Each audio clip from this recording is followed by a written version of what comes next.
Hey everyone, I'm currently shooting some content for the release of the brand new Nikon Z5II, and I thought I'd bring you guys along. I'm working with Nikon Australia to shoot some content for Instagram for the launch of this new camera, which is super exciting, and I thought I'd give you guys a bit of a behind the scenes look.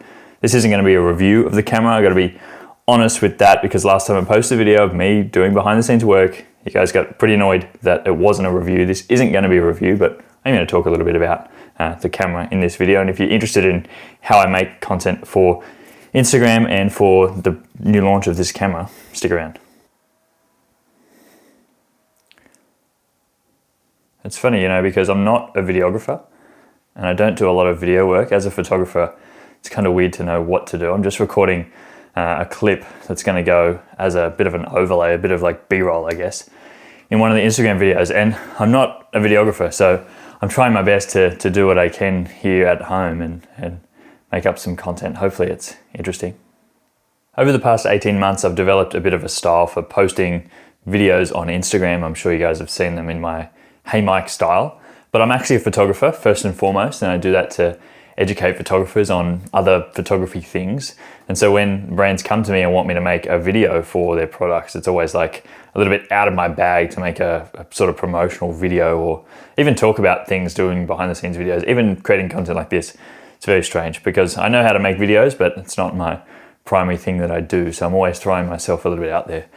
Still though, forever grateful that a brand like a Nikon reach out to me and want me to help with the launch of a new camera. Like, that's crazy. Like, the idea of that 3 to 5 years ago when I started and was first getting into photography, it would have been something that I would have dreamed of being able to do. And even when I started creating content, I never thought that anyone would reach out to me, to be honest. So it's really nice to be involved in a process like this. And I'm always trying to put my all into every project, because you just never know who is out there actually viewing your content. You never know where that next opportunity might come.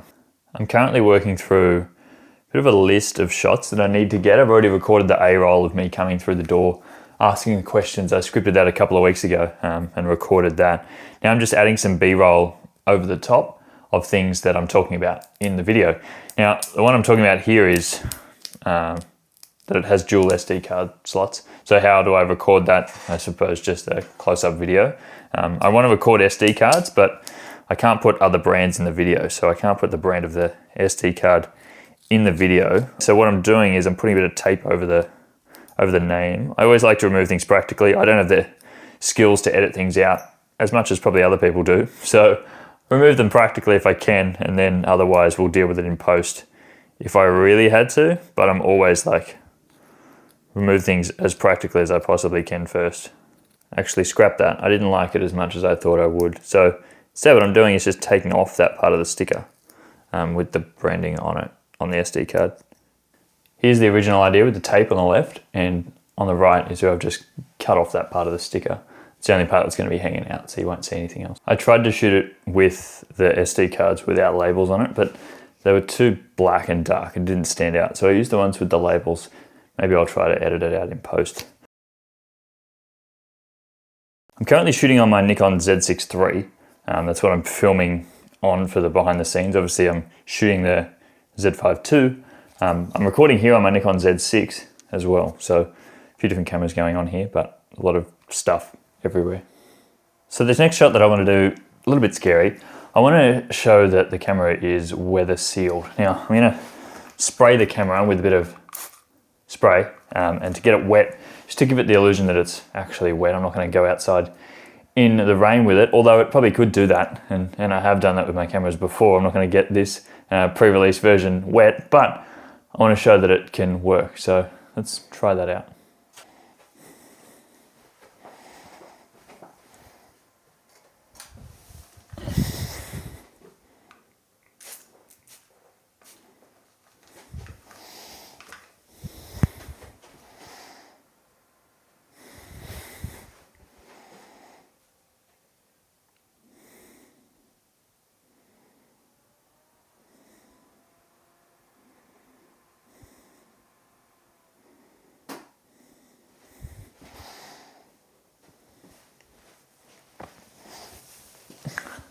Hopefully that looks all right. Now I'm going to try the camera off, but hopefully it worked in the shot. It's hard to get the sort of like water droplets hard to be able to actually see them. So you gotta get the correct angle of the lights, and I'm working in a small space here and trying my best, but I think it's gonna look pretty good.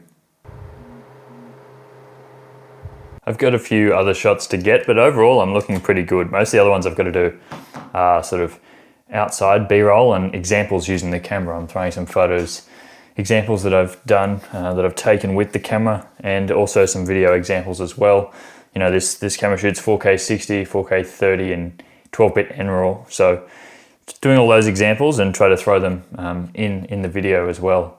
A question that I get asked all the time is, why don't I do camera reviews or gear reviews in general? Because I have access to so much good stuff and that I should be doing reviews on it, and I get questions all the time for camera reviews. And there's probably two main answers. I think the first one is that they wouldn't be unbiased. I work with Nikon Australia to create these videos, so I obviously have an affiliation with them. I'm also a creator with Nikon Australia, so I can't work with other camera brands. I can't even show other camera brands in my videos. I wouldn't want to either. I think that that would just be so much of a hassle to constantly have to learn other camera brands and give reviews on them. I love the gear that I use and I talk about it all the time, and I don't want to go out there and do reviews on other brands that I don't know as much about and that I'm not really invested in. So that would be one of the main reasons. It'd be hard to not be biased on the gear that I actually use, and trying to show you guys reviews on gear that I own isn't really a broad scope. And hopefully, I mean, you'll get an understanding from other people's reviews as well and my Instagram content, but I'm not gonna go down the route of reviews. And the other reason I think is that reviews are just gone a bit weird these last few years.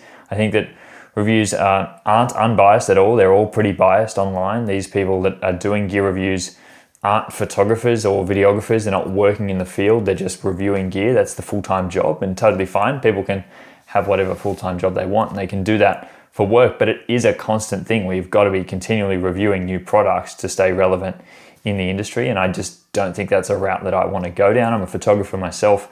I want to continue working as a photographer. If I do a few gear reviews here and there on the side, or if I work with new products that come out, totally fine, but I'm not going to make that my whole brand. I also think that reviews are getting a bit too in-depth on things that don't really hold up much in the real world, things that we as photographers or videographers actually working in the field don't care about. I think reviewers tend to go too heavy on some small things that don't even matter, and also not respect that gear is evolving and has been getting better over the years. I think we've sort of lost that foresight or that understanding of where we were sort of 5 years ago. Like, gear today is so much better than even 5 years ago, 10 years ago, but everyone's having critiques on small things of why it isn't at the next stage when they're not just happy with what we've got. I don't want to go down that route of getting super negative about small little things that I would have been happy to have 10 years ago. So that's just a few of my reasons why I don't do gear reviews. Again, it's not something that I want to spend much time in.